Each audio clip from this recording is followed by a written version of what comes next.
This video deals with single displacement reactions. Again, your goal for all of your reaction types is to be able to determine what type of reaction it is when simply given the reactants. And an additional component for the single displacement reaction is that you will have to determine whether the reaction will occur or not given the relative reactivities of the metals. Okay, so there's really two components you want to pay attention to as we go through this topic. So what's a single replacement reaction? Well, we've already done synthesis of two single elements. We've done decomposition of a compound. Now the next step up is if you have one element and a compound, what's going to happen? And what's going to happen in this case is if you have a one single person or one single element with the compound, the component of the compound that is the same as the single element will switch places. So I love the pictorial representation here because it's very, very, very specific and correct. You have a single guy and you have a pair, a guy and a girl, like they're a compound. And over the course of the reaction, what happens is the single guy replaces this other guy in the compound. Okay, so you will only have the same type of thing replace themselves in the chemical reaction when making the compound. So metal will replace metal, or non-metal could replace non-metal in these reactions. Okay. So this is the general format. We've got element A with a compound BC, and basically A kicks out B within the compound. So now we have AC in a compound and B by itself. And if you remember for ionic compounds, you always go metal followed by non-metal, cation followed by anion. So if you have a metal, it's always going to kick out the metal part, which will be the first part of your compound. But if you have a single displacement reaction with a non-metal, then the non-metal is going to kick out the non-metal part. So here you see A kicking out C instead. So each time you have a single element replacing the other element in the compound that it's the same as. The way you're going to know it's this reaction type, again, when just given the reactants, what you're going to look for here is the fact that you have an element and a compound. So your element could be an element or a diatomic, and your compound is going to be an ionic compound. Simple as that. To predict what's going to happen, check your element. If it's a metal, it's going to replace the metal part of the compound. If it's a non-metal, it'll replace the non-metal part of the compound. The other thing you need to check when you're dealing with single replacement reactions, if it's a metal trying to replace a metal, is you have to check the activity of the two metals. Only a more active single element will be able to replace the element within the compound. So only a more active metal that's by itself will replace the metal that's already in the compound.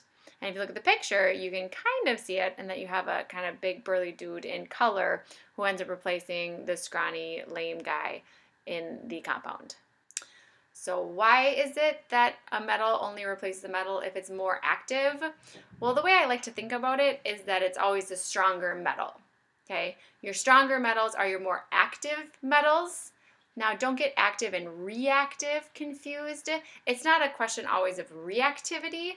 Things that are more active aren't more reactive. They just are stronger in terms of their ability to form a compound. Okay, they're more stable basically in compound form than by themselves. So the more active metal, the more active or stronger metal is going to replace the weaker metal within the compound. So for example, here, if you have aluminum trying to kick out copper in the compound, it can happen because aluminum is a stronger metal. Where if silver tries to kick out copper, there's no reaction. Silver just stays in solution. Okay.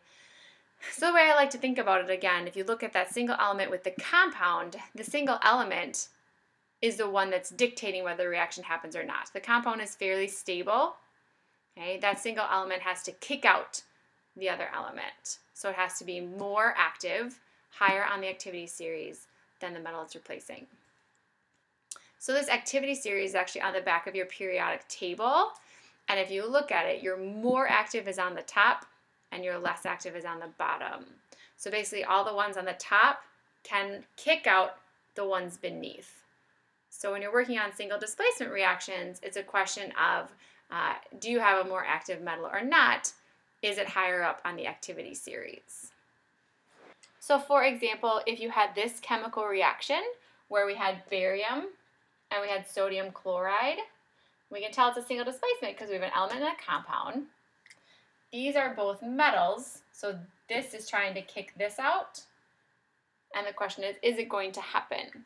And if I look at my activity series, we see that barium is higher up on the series than sodium, which means this is trying to replace this. And as long as you're kicking out down the table, this is a reaction. Okay? This is going to happen. If we had a situation where, for example, iron was trying to replace sodium and sodium chloride, this is a no reaction. And that's a no reaction because iron is not as active as sodium, so iron is unable to replace sodium in the compound. It's all about how active the metal is to say whether it can actually replace the other metal within the compound. So single displacement reaction, single element with a compound, it'll always replace from the element into the compound, and you'll have a new element with a compound as your final product. So for example, if we wanted to carry this to completion, barium kicks out sodium. Sodium's now by itself, and now barium is going to bond with chlorine. We've got to balance charges. Barium has a +2 and chlorine has a -1. Criss-cross, it's BaCl2 based on charge. And now you should go through your entire reaction and make it balanced in terms of your numbers, right? Deal with conservation of mass. So if I put a 2 here and a 2 here, now I have equal numbers on both sides. So this is what a single displacement reaction looks like. You have your metal replacing your metal, and it happens because it's more reactive. Your final product is that metal by itself, and now the barium bonded with the other nonmetal. Okay? Have a nice night.